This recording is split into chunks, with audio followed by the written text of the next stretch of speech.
Humbled heroes walk among us. Neighbors, friends, co-workers, even family. Duties served for our country a long time ago. Some men enlisted, some were drafted. They thought they would join up, get an education, see the world, help their country. Their orders arrived, and after several weeks of training, they board a flying tiger and off to where they go. 20-something, even younger. Still in love with their high school sweethearts. Home seems so far away from the other side of the world. Tents, tanks, and OD t-shirts. Lord, get me through this year and hand me another smoke. Well, I was in Fort Gordon, Georgia, in the military police school, and we were at the point where we had finished our training, and our captain came up to tell us that he had received orders for everyone in the company, and that we were to attend a group meeting, and he would inform us as to where we were going to be assigned.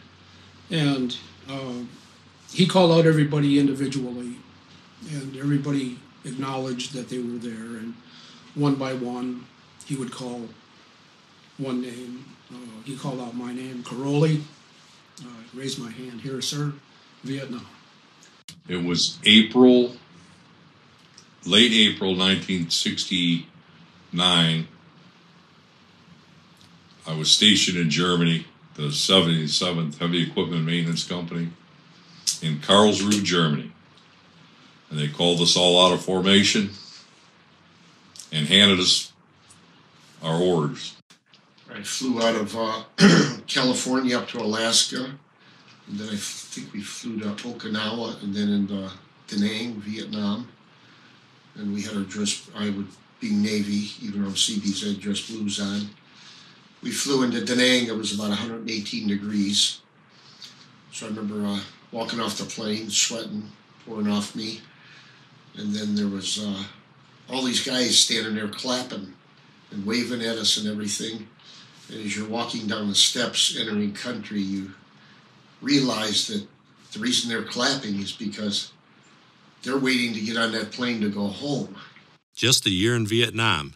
If you re-up 4 more months in this hellhole, you can get out 6 months earlier. Some would leave, some would stay, depending on what was home to meet them. Oh, the Dear John letters. I was in Vietnam from March of 1967 to July of 1968. The tour that I was involved with was extended 4 months because I preferred to get an early out. After my 12 months in Vietnam, I decided to stay, whereby I returned to the United States and was discharged from the Army. 12 months. The flight over, pretty subdued. And the closer we got, the quieter it got, because everybody knew there was no escape, especially after we took off from Japan. A little bit of joviality going on between the states. We really didn't leave the states until after we left Hawaii. But once we landed in Japan, then it was a short hop to Vietnam, and then the reality set in. March of '68, and I came home in April of '69, and I was a little over a year, and the reason being that they had come out with a year early out for CBs. So they kept me over about a week, so I was eligible for that year early out. I think I got out exactly 354 days early. So I was on a 4-year hitch, and I basically spent 3 years. So that was a nice little gift coming out. Their country, their home, looked totally different when they returned. Cameras and reporters covered their every move. Sure, it wasn't a vacation, but war is never a vacation. A picture captures 1,000 words, but 1,000 reporters writing about every picture, and the colors will most certainly all run together. As far as I remember, the company clerk came to me and said, pack up your stuff. Someone's here to box up all your possessions. And somebody came from, I guess it was a transportation company with a huge box, and there was an inspector at the time, and they watched everything that I put into the box, and off it went. And maybe just a day or so later, I was on my way to Cameron Bay Air Base to catch an early morning flight out. It was like you reached nirvana. It was a happy day for me, but I experienced quite a bit, and I was quite a different person. Within a 24-hour period, I had a definite date of what time I was going to leave. It was fantastic. In fact, the pilot had to come on the intercom and stop us from stomping our feet. Very tense. Very, almost to the point of paranoia. You know, because where we were in a bad place, and we got incoming quite a bit.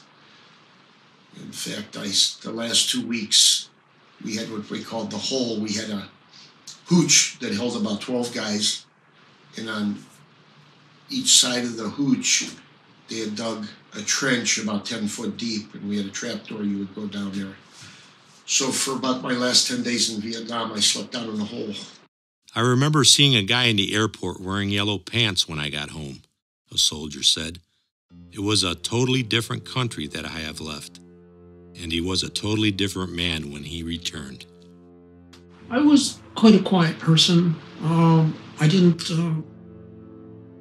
didn't really socialize too much. I didn't really involve myself with what was going on in the world too much. I kind of kept to myself. I didn't really speak too much about the war. I knew that it wasn't a real puppet war, and I knew that there were a lot of people that were demonstrating against the war, and I just felt it was just best to be quiet.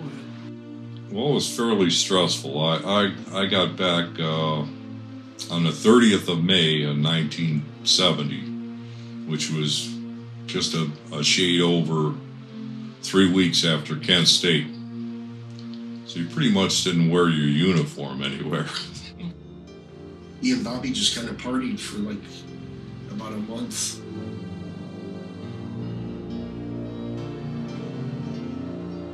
War is quite an experience. I'm sure everybody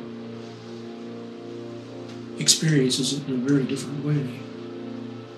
It's hard to give any advice to anybody individually, but the best that I could say is be proud of what you've done for your country. Don't be afraid to ask for help if you need it. And move on in life in the best way that you can.